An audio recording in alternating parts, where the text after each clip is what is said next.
ख्वासात हम मुल्तान से मुजफ्फर गढ़ की तरफ जा रहे हैं। हेली कॉप्टर में हूँ चीफ मिनिस्टर साहब के साथ।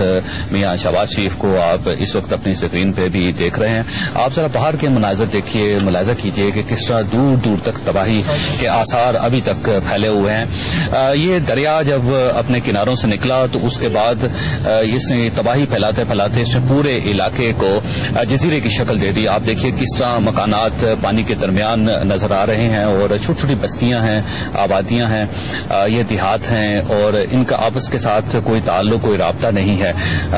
सैलाब ने तमाम सड़कों के रास्ते खत्म कर दिए हैं और अब ये लोग सिर्फ और सिर्फ आसमान की तरफ देख रहे हैं। अगर कोई हेलीकॉप्टर आ जाए तो इनको खाने पीने का सामान मिल जाता है, बसूरत दीगर ये अपने घरों तक महसूर होकर रह गए हैं। आप देख रहे हैं कि किस तरह दूर दूर तक हालात खराब हैं और पानी के दरमियान छोटे छोटे से जजीरे बने हुए हैं। ये हमें एक घर नजर आ रहा है और हेलीकॉप्टर थोड़ा सा नीचे हुआ है। मियां शहबाज शरीफ साहब की कोशिश है या इनकी ख्वाहिश है कि इन लोगों तक खाने पीने का सामान पहुंचाया जाए। इंतजामिया की कोशिश थी कि वो हमें किसी कैंप में लेकर जाए, लेकिन जब हम हेलीकॉप्टर में बैठे तो मियां शहबाज शरीफ ने अपने पायलट से ये कहा कि वो किसी ऐसे इलाके की तरफ जाए जहां हम पहले नहीं गए। तो ये एक ऐसी एक्सरसाइज है जो अचानक की गई। आप देख रहे हैं कि लोगों के चेहरों पर किस तरह आस और उम्मीद आपको नजर आ रही है। ये हेलीकॉप्टर को किस तरह हसरत से देख रहे हैं और इनका ख्याल ये है कि अभी इनको खाने पीने का सामान फराहम किया जाएगा। हमने ये सामान फेंकना शुरू किया।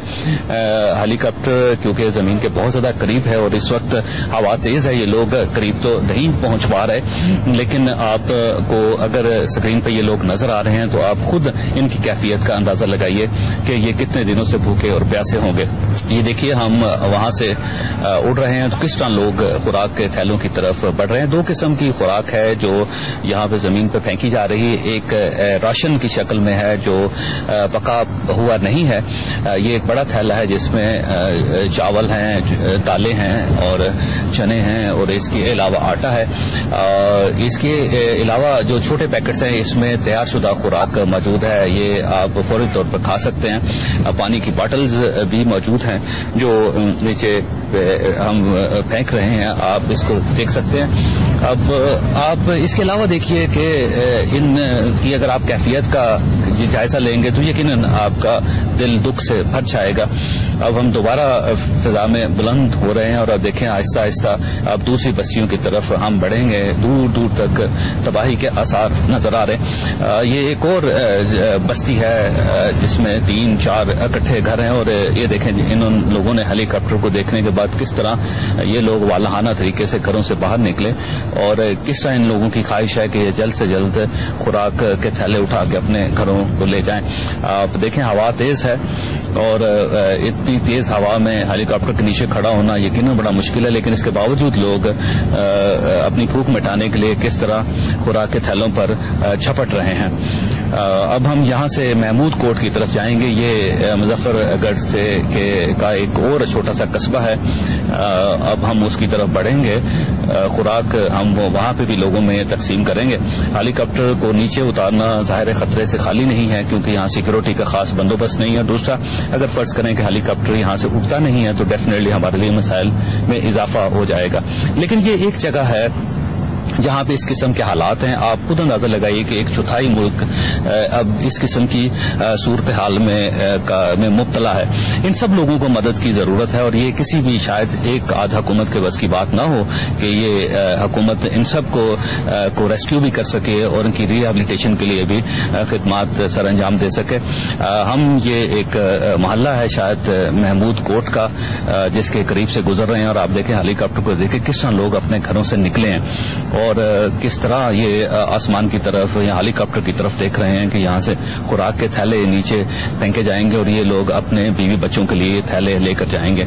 ये एक बड़ा ही खौफनाक मंजर है जो इस वक्त आप टेलीविजन स्क्रीन पर देख रहे हैं कि खुराक ऊपर से नीचे गिराई जा रही है और नीचे हमारे ही वतन के लोग हैं और उनके पास भी वही शनाख्ती कार्ड है जो मेरे पास और मियां शहबाज शरीफ के पास है। दोनों इक्वली पाकिस्तानी हैं, लेकिन एक हाथ देने वाला है और दूसरे बेशुमार हाथ लेने والے اس وقت ہیں اور کس طرح لوگ ایک دوسرے کے اوپر چھپٹ رہے ہیں اور ان کی خواہش ہے کہ یہ تھیلا ان کے قبضے میں چلا جائے اور یہ اس کو لے کر اپنے گھر میں اپنے بیوی بچوں تک پہنچائیں اس کو. آپ یہ منظر دیکھ رہے ہیں, یقین کیجئے کہ اس وقت میری آنکھوں میں آنسو بھی ہیں اور میری زبان ساتھ نہیں دے پا رہی کہ میں کس طرح اس منظر کو ایکسپلین کروں. یہ وہ چیزیں ہوتی ہیں خواہشات جو عرصے تک آپ کے دلوں میں کھبی رہتی ہیں اور آپ کو بے چین رکھتی ہیں. اب ہم یہاں سے دوبارہ آگے کی طرف ہمارا سفر ہوگا اور ابھی کچھ خوراک کے ہمارے پاس تھیلے بچ گئے ہیں جو ہم نے مزید آگے کچھ لوگوں تک ہم پہنچائیں گے. آپ اس کو دیکھیے اور اس کے بعد آپ خود بھی سوچئے کہ آپ بھی ان کی جگہ ہو سکتے تھے, کیونکہ پانی کبھی بھی کسی کا اسٹیٹس دیکھ کر اپنے کناروں سے باہر نہیں نکلتا. فرض کیجئے کہ آج جس طرح یہ لوگ اسرت میں اور پریشانی میں زندگی گزار رہے ہیں, ان کی جگہ آپ بھی ہو سکتے تھے اور آپ کے بچے بھی اسی طرح دن اور رات گزار سکتے تھے جس طرح آج کل یہ لوگ گزار رہے ہیں, کیمپوں میں پڑے ہوئے ہیں اور انتظار کر رہے ہیں کہ کوئی مسیحا کوئی مددگار آئے اور ان کی مدد کرے. یہ ہم ایک اور آبادی کی طرف آئے ہیں اور یہاں سے آپ دیکھیں کہ کس طرح گلیوں سے لوگ بھاگ کر ہیلی کاپٹر کی طرف بڑھ رہے ہیں اور ان سب کی خواہش ہے کہ ان کو جلد سے جلد خوراک ملے تاکہ آج کا افطار ان کا اس کا بندوبست ہو سکے اور یہ اپنے بچوں کو کے سامنے سرخ رو ہو سکے. خوراک کے تھیلے ہم نے دوبارہ نیچے پھینکنے شروع کیے ہیں. اس میں تیار شدہ خوراک بھی ہے اور ایسا راشن بھی موجود ہے جس کو ہم جو تیار نہیں ہے اور یہ لوگ اپنے گھروں میں اس کو پکائیں گے. دیکھیں کس طرح تھیلے نیچے پھینکے جا رہے ہیں اور خاصت یہاں سے ہم نے ڈیرا دین پناہ کی طرف ہم نے یہاں سے جانا ہے اور وہاں پہ ہم ایک کیمپ موجود ہے جہاں کی صورتحال کا جائزہ لیں گے. اس کے علاوہ چوک سرور شہید مظفر گڑھ کا ایک علاقہ ہے جہاں پہ اس وقت ایڈمنسٹریشن پنجاب کی موجود ہے, وہاں انہوں نے کیمپ لگایا ہوا ہے اور وہاں پہ بھی دیکھیں گے کہ وہاں کی کیا صورتحال ہے. یہاں سے ہم نکلیں گے چوک سرور شہید کی طرف. یہاں پہ لیں گے چھوٹا سا وقفہ اور وقفے کے بعد ڈیفینیٹلی آپ کے ساتھ دوبارہ ملاقات ہوتی.